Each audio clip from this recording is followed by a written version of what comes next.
pipinong yelo to, yelo. Yun. Hindi na tayo magbili ng pipino pa balang araw mga kapaparts. Sako rin sa inyo yung sa paso. Ayan. Nasa paso siya. Ang petsay ko sa paso mga kapaparts. Mustasa. Palaki ng palaki na rin. Safford Jokes. What's up mga kapaparts? Kararating ko lang galing sa trabaho. Dito agad ako sa aking garden.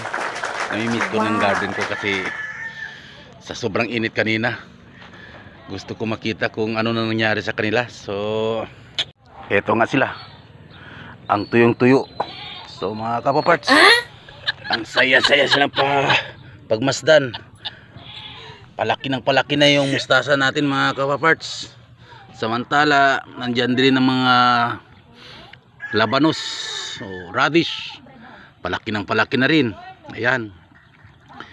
So, yan ang mimiss ko. Pag uwi ko galing sa trabaho, diretso agad ako dito sa aking garden. So dati parang pangit pa sila tingnan, tulad dito ha. Ito, kakatanim ko lang yung pitsay. Pangit pa sila tingnan.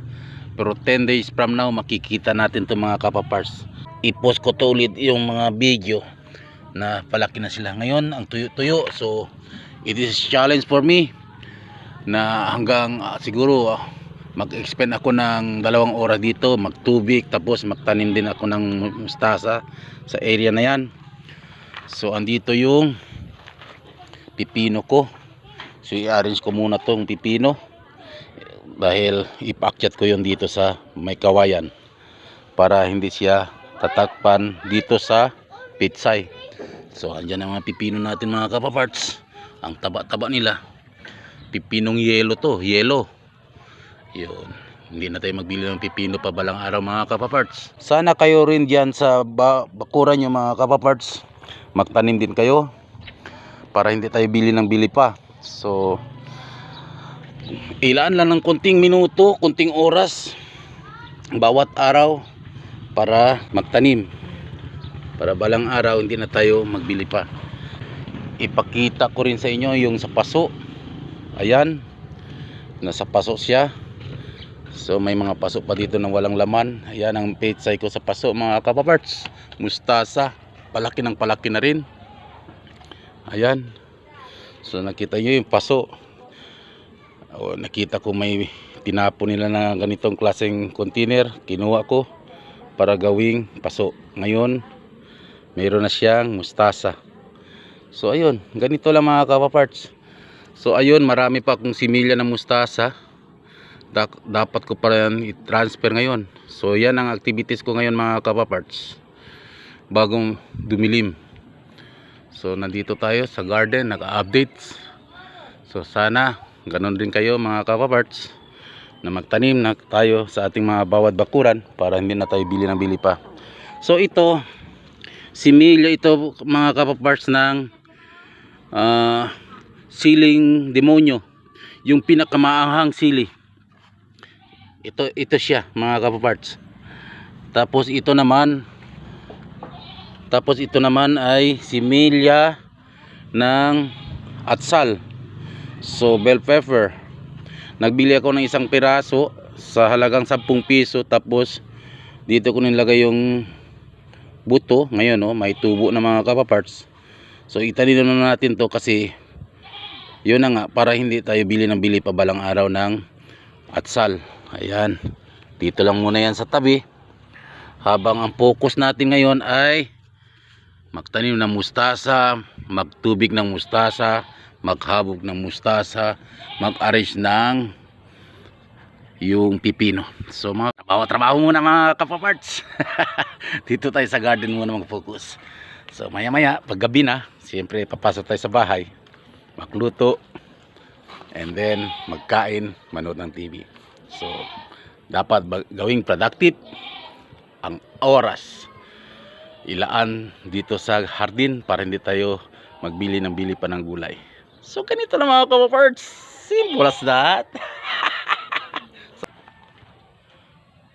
So ayun, dapat natin igalaw yung mga lupa bago natin lagyan ng tubig para yung tubig ay papasok talaga sa loob-looban. So pag ganito na ang kalaki yung mustasa natin, dito namatay oh. Oh, namatay kasi napasukan ng aso. So pag ganito ng kalaki ng mustasa natin mga kapaparts, dapat na iabono yon, igalaw ang lupa. Ayan, para madali sila sisintak, madali sila lalaki. Ganito lang talaga ang dapat natin gawin mga kapaparts. So may mga backyard dyan na tulad dito, pag ganito na ang mustasa nyo, ito ay 12 days. Ayan, nasa 12 days siya, ganito na siya kalaki. So igalaw natin ang lupa para madali sila lalaki. Spray.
So tama-tama lang yung seedling natin. Naubos na yun oh, sa may palanggana. So ito na tanim natin ngayon mga kapaparts. Ayan. So may panibagong tanim na naman tayo. Dapat nakasunod-sunod. May palaki na, may bagong tanim para sunod-sunod yung mga pag-harvest. Ayan mga kapaparts. So sa nakita po natin, ayun, kita-kita yun. So ang gagawin ko ngayon ay magtubig na lang habang padilim na at pawis na si Paparts. Pero enjoy mga kapaparts, subukan nyo lang magtanim sa inyong mga bakuran dyan.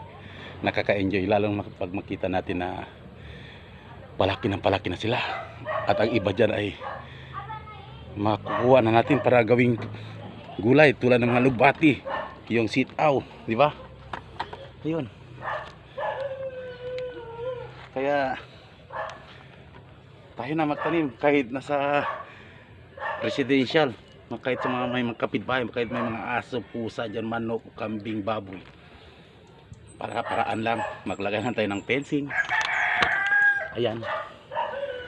Para hindi naman papasukan ng mga alagang manok nila. So mga kapapart, thank you so much for palaging panonood dito sa Papart Jokes TV, The Gardener's Tutorial.